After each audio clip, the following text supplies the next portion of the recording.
warahmatullahi wabarakatuh. Halo semuanya, perkenalkan nama saya Silvi Putri Mahara. Di sini saya akan menjelaskan mengenai Pancasila sebagai dasar nilai pengembangan ilmu.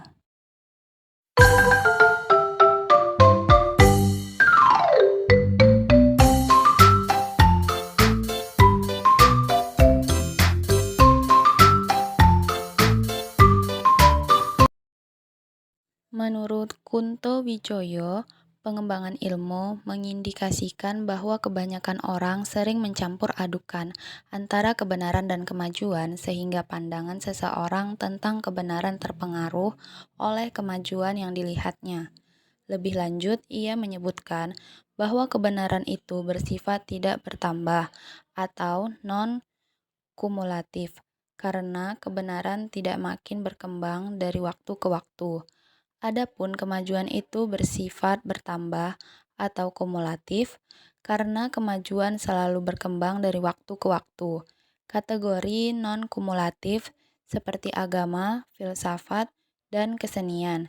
Sedangkan kategori kumulatif seperti fisika, teknologi, dan kedokteran. Pancasila sebagai dasar nilai pengembangan ilmu dapat mengacu pada beberapa jenis pemahaman. Salah satunya adalah bahwa setiap ilmu pengetahuan dan teknologi yang dikembangkan di Indonesia haruslah tidak bertentangan dengan nilai-nilai yang terkandung dalam Pancasila.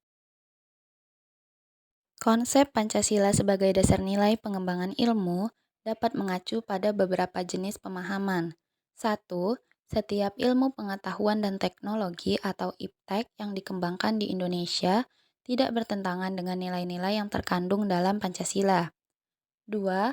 Setiap IPTEK yang dikembangkan di Indonesia harus menyertakan nilai-nilai Pancasila sebagai faktor internal pengembangan IPTEK itu sendiri. 3. Nilai-nilai Pancasila berperan sebagai rambu normatif bagi pengembangan IPTEK di Indonesia. Artinya, mampu mengendalikan IPTEK agar tidak keluar dari cara berpikir dan cara bertindak bangsa Indonesia. 4. Setiap pengembangan IPTEK harus berakar dari budaya dan ideologi bangsa Indonesia sendiri, atau yang lebih dikenal dengan istilah indigenisasi ilmu atau mempribumian ilmu. Urgensi Pancasila sebagai dasar nilai pengembangan ilmu terbagi menjadi 3, yaitu 1. Pluralisasi nilai yang berkembang dalam kehidupan bangsa Indonesia, menentukan cara pandang terhadap kehidupan.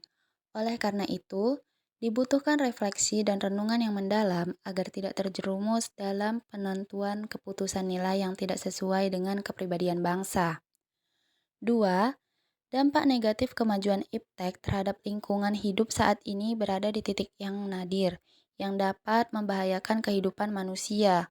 Oleh karena itu, diperlukan tuntunan moral bagi para ilmuwan. 3.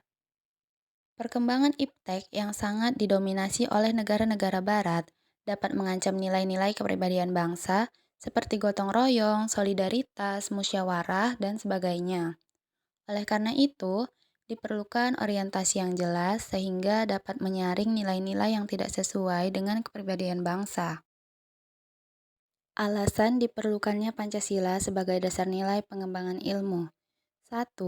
Kerusakan lingkungan yang diakibatkan oleh alasan percepatan perkembangan di daerah yang tertinggal ataupun untuk meningkatkan kesejahteraan masyarakat perlu mendapat perhatian itu.